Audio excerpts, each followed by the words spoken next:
जमाना एक कदीम की बात है। एक ऐसी सल्तनत थी जिसका नाम दुनिया में अमन का घर था, जहां की मिट्टी से भी खुशबू आती थी।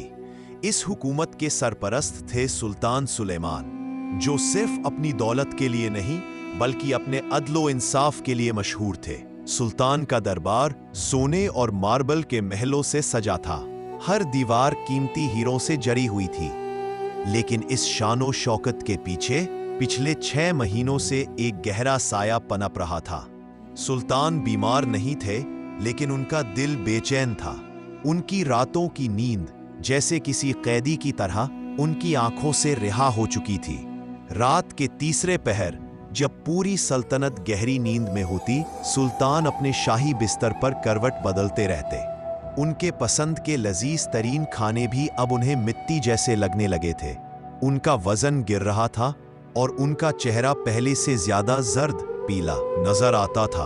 उनकी बेचैनी का सबब ना कोई दुश्मन था, ना कोई मालो दौलत का मसला। उनके दिल में एक अजीब खालीपन था जो हर चीज को बेमानी कर देता था। वो खुद से सवाल करते थे, ये मेरे साथ क्या हो रहा है? मेरे पास हर चीज है, फिर भी मैं इतना गरीब क्यों महसूस कर रहा हूं? उनके दिल में एक गहरा डर था, कहीं ये खुदा की तरफ से कोई आजमाइश तो नहीं, कहीं मेरे किसी गलती की सजा तो नहीं। इस गहरे खौफ ने उन्हें किसी भी आम बीमारी से ज्यादा कमजोर कर दिया था। इसी तलाश में वो महल की सुनहरी दीवारों में कैद होकर रह गए थे। उन्होंने समझ लिया था कि उनके मसले दिल का इलाज हकीमों के पास नहीं बल्कि किसी रूहानी रहनुमा के पास ही मिलेगा। अगली सुबह सुल्तान ने आम आदमी का लिबास पहना और चुपके से महल से निकल गए। उनकी तलाश उन्हें शहर के सबसे पुराने दरवाजे तक ले गई। वहां एक बड़े बरगद के पेड़ के नीचे उन्होंने एक फकीर को देखा।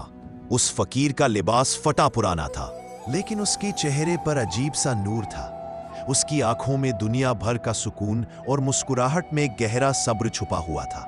वह हल्की धूप में परिंदों की आवाज और बच्चों के शोर के बीच बिल्कुल शांत बैठा था। फकीर के आसपास की हवा में ही एक अजीब सा चैन था जो सुल्तान के पूरे महल में नहीं था। सुल्तान हैरान रह गए।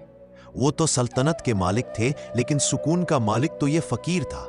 उनके दिल ने कहा, यही है वो शख्स जिसे मैं ढूंढ रहा था। सुल्तान फकीर के पास गए और अदब से उसके सामने बैठ गए।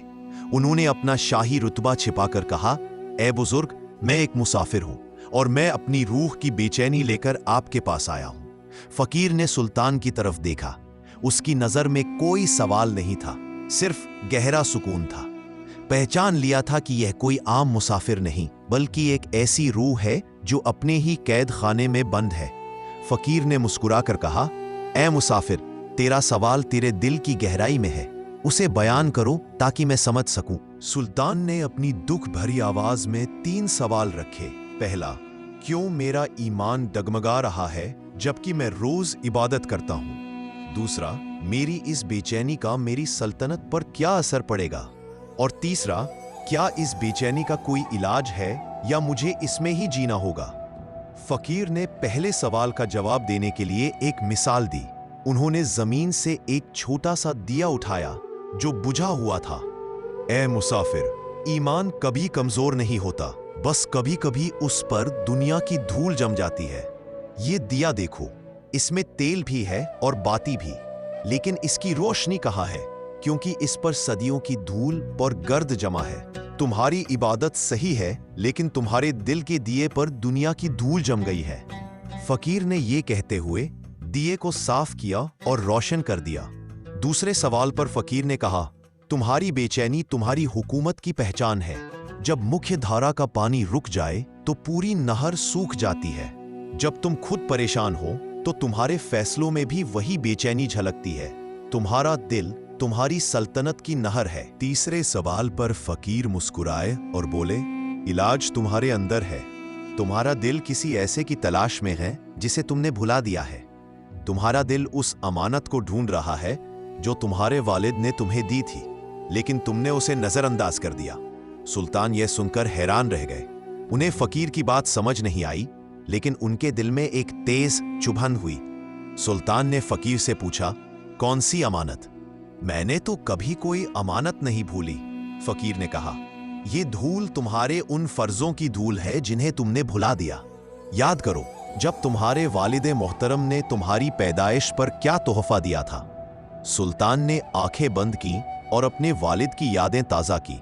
उन्हें याद आया, जब वह छोटे थे उनके वालिद ने एक छोटी सी लेकिन खूबसूरत मस्जिद बनवाई थी। शहर के गरीब हिस्से में उस मस्जिद में गरीबों के लिए खाना और रहने का इंतजाम होता था। वह मस्जिद उनके वालिद के नरम दिल की निशानी थी। लेकिन वक्त के साथ सुल्तान सुलेमान बड़े हुए। वह बड़े बड़े महल और दरबार बनाने में मशगूल हो गए। उस छोटी मस्जिद की देखभाल उन्होंने वजीरों के हवाले कर दी। वजीरों ने लापरवाही की और मस्जिद अब सिर्फ एक खंडहर बन चुकी थी। छत टूटी हुई, दीवारों पर काई, और वहां अब कोई नमाज पढ़ने वाला भी नहीं था।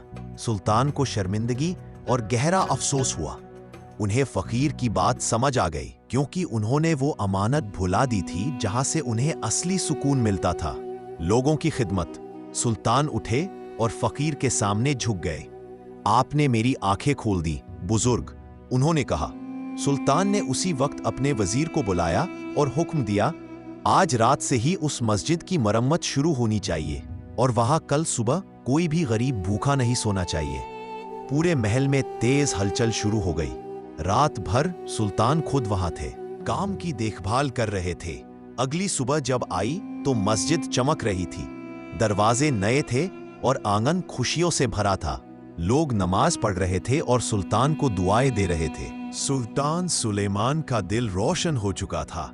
उनकी वो बेचैनी, वो डर, वो खालीपन सब मस्जिद की पहली अजान के साथ ही खत्म हो गया। सुल्तान ने फकीर का शुक्रिया अदा करने के लिए उसे ढूंढा, लेकिन वह वहां नहीं था। फकीर ने सिर्फ वो राह दिखाई थी जो सुल्तान के दिल में पहले से मौजूद थी। सुल्तान ने अपनी हुकूमत को और ज्यादा ईमानदारी और इंसाफ से चलाया। सुल्तानी और फकीरी में बस इतना ही फर्क है, फकीर के पास कम है लेकिन सुकून ज्यादा, और बादशाह के पास सब कुछ था लेकिन उसके पास सुकून नहीं था।